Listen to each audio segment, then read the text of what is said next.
How's it going, guys, and welcome back. Today's video is going to be a little more casual. I definitely need a break after editing the Monster Taming Direct, so this is just going to be pretty chill, but I do have some interesting information. So with regards to the Monster Taming Direct and the Digimon fan game submissions from Dragonrod, which were Digital Tamers 2 and Digimon Story Shadow over the past, Dragonrod actually sent me a few different like pictures, images, videos, sort of breakdowns. I'm going to get into that in a second. And I actually kind of cut them up and made some of them into a trailer. So there is actually a lot that wasn't showcased. Do note, just side note, if you guys hear background noise, we literally had a rainstorm and then now we're dealing with like a really bad snowstorm. So if you hear any like weird noises in the background, I don't know if you could hear it now. My sub pump's been going like crazy. So don't mind that. I can't really control that too much. But if you hear background noise, I apologize. But anyways, I wanted to go into basically show you guys everything that Dragonrod had sent me. So first we're going to start with Digital Tamers 2. And where better to start than this whole presentation that he set up. And after getting all this, I was like, yeah, there's no way I could go through all of it in the direct, but I'd love to make a video. So I'm going to read this off for you guys. Then we're going to get into some of the images and stuff. Then I'll show you some more gameplay from the RPG he's working on. And we'll just have a good time. So it all started as an idea, a dream that slowly came to fruition and came true. Today, 12 years after my dream began, Digital Tamers Reborn is a success, and I could never have imagined. Much of the success is due to the huge support of the community, for which I am immensely grateful. I apologize for that. Every suggestion, feedback, idea, every bit of improvement, every bug and exploit they found, it all came together to create the best Digimon experience I could deliver to them. But every good thing has to come to an end. 2 years after its release, I believe Digital Tamers Reborn has reached its limits. Many mechanics and improvements that I would like to implement into the game became unfeasible due to various technical factors. Limiting what I can and cannot add into the game. Because of that, I will be ending support for the game after the next scheduled update. But every story, but the end of every story is the beginning of a new one. The production of Digital Tamers 2 has already started in full swing. Utilizing the hits and misses of its predecessors, Digital Tamers 2 aims to further improve the experience for players and their digital partners, increasing immersion both in and out of battles.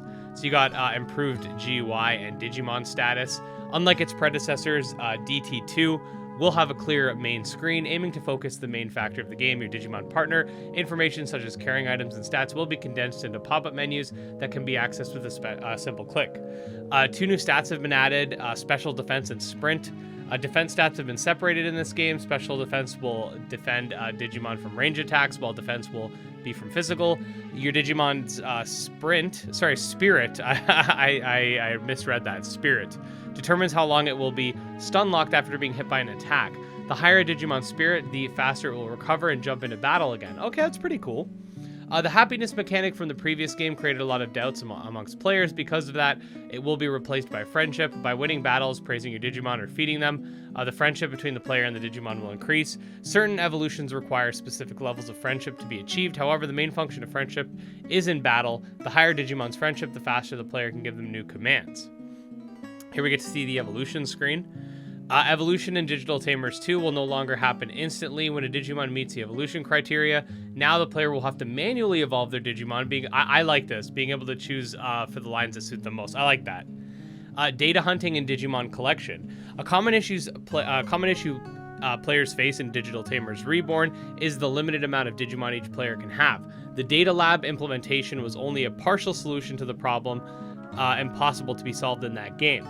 Digital Tamers 2 will not feature a data lab. However, instead of 12 Digimon, the player will now be able to collect up to 600 Digimon, each having their own unique stats, tastes, and stories. Another much requested feature included in Digital Tamers 2 is the ability to nickname your Digimon. Free battle mode will be unified with data hunting. Accessing digital world maps is now free of charge. It will also not be necessary to use energy to fight wild Digimon. Each map will have a level range that opponents will be able to spawn, meaning players will be able to easily choose the difficulty of the opponents they want to face. Another common issue that Digital Tamers Reborn is that once a tutorial is displayed, there's no way to remember what each training wheel icon means. In Digital Tamers 2, arrows have been added to the icons to help identify which ones give the best results and which ones should be avoided.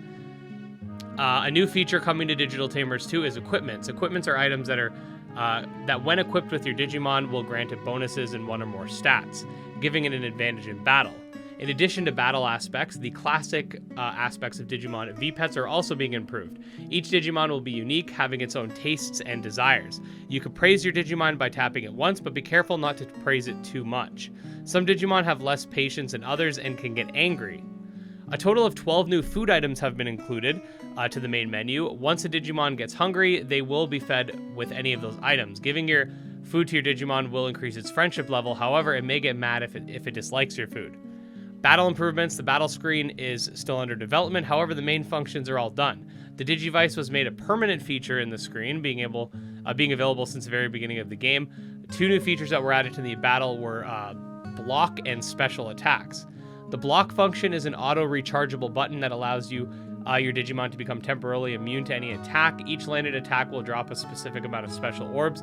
Collect them to charge your special bar, and once it's full, unleash a powerful finishing technique on your opponents. We saw that in the trailer on the Direct. There is much more planned for development. My goal with Digital Tamers 2 is to make a true love letter to any fan of the Digimon franchise, even more than the first game, and I hope to make it a fun experience to all kinds of players out there, Digimon lovers or not. Hope you guys enjoyed, and keep track of any development news. Dragonrod's Twitter will be linked below, by the way. But yeah, so that's a huge amount of information just about Digital Tamers 2 that I couldn't really put into the Direct. So there's that. You guys already saw. If you saw the Direct, I will leave it linked below. There's timestamps in the description.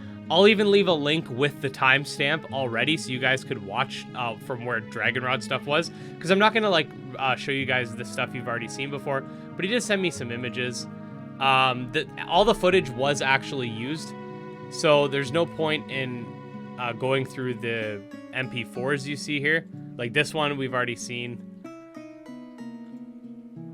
So, you know, a few things here and there. Nothing too crazy. These are all the PNGs that we just saw from the thing. But if we go back here and we go to Digimon Story, Shadow Over the Past, this is, there's a lot, okay?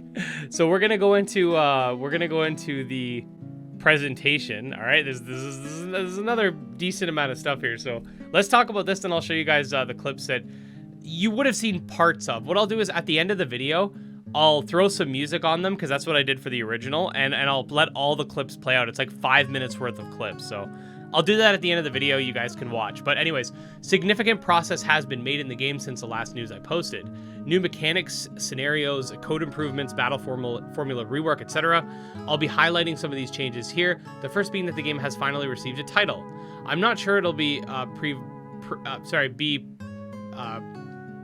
be provisory or not. I don't know what that word means.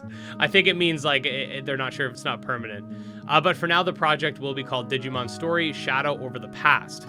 The Glitch Menace. The digital world is in crisis. Feral Digimon called glitches are now causing terror far and wide, infecting more and more Digimon with this terrible curse. It's up to you to and your Digimon partner to discover the source of this malfunction and save the digital world from immense disaster. The world of the game. The idea is to make the towns and cities as alive as with areas of the Digimon roaming around. In order to make this happen, some NPCs will not stand still. They will wander around the city just like the player. The first mission of the game will require the players visit 3 villages to make special deliveries to their chiefs. One of these villages is called Cardboard Village, home to the playful Nyaromon. When I was introduced to Server City a few months ago, it was incomplete. Now, with the residential district fully completed, the Digimon City is ready to house various Digimon, shops, businesses, and characters that will help you throughout the game and or give you side quests. The digital world is a dangerous place, and not all Digimon will want to fight against your Digimon partner. Some Digimon will try to attack the player. It's up to you to time your movements and avoid these attacks. Players will have a limited amount of HP in order to withstand overworld damage, and a stamina bar which will decrease as he runs or dodges. While rolling, a Digimon can roam the map and they won't be able to touch the player. This is a great way to avoid battles. These mechanics were supposed to be based on the Monster Hunter series, however, Legends Arceus released them first, so here we are. Battle formulas and extra attributes. The entire battle formula has been rewritten from scratch to provide a better battle experience. At first, the only values taken into consideration were attack power and HP.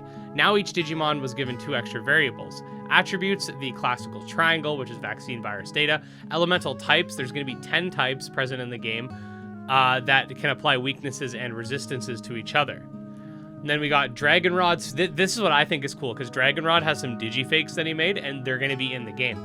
As mentioned on my previous post on Twitter, this game will include some of the fan-made Digimon. For now, I'll be including only fan-made Digimon created by me, but later in development, I may contact other artists to see if they have interest in having their OCs added to the game. I'm still pondering if I include some of my fan-made Digimon as my characters in the story and/or NPCs around the game's map, but I'm not sure yet.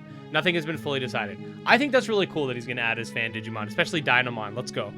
So, yeah, basically that's pretty much it. We have, like I said, these are just going to be the pictures from the presentation you just saw. But in terms of the MP4s, you can see here there's number 1 all the way up to 6. I had to cut them down for the direct, otherwise it would have been too long, because it would have been about 6, I think it was like 5 or 6 minutes. But I'm going to let them play out for you guys here so you can see them. I'll throw some Digimon Dawn and Dusk music on at the background, because none of these have audio or anything. And yeah, with that, that's pretty much going to be it. Thanks so much for watching, guys. Bear with me the next couple days. It's probably going to be really annoying for me recording just because of the snowstorm. And other than that, I will see you guys next time. And enjoy the gameplay.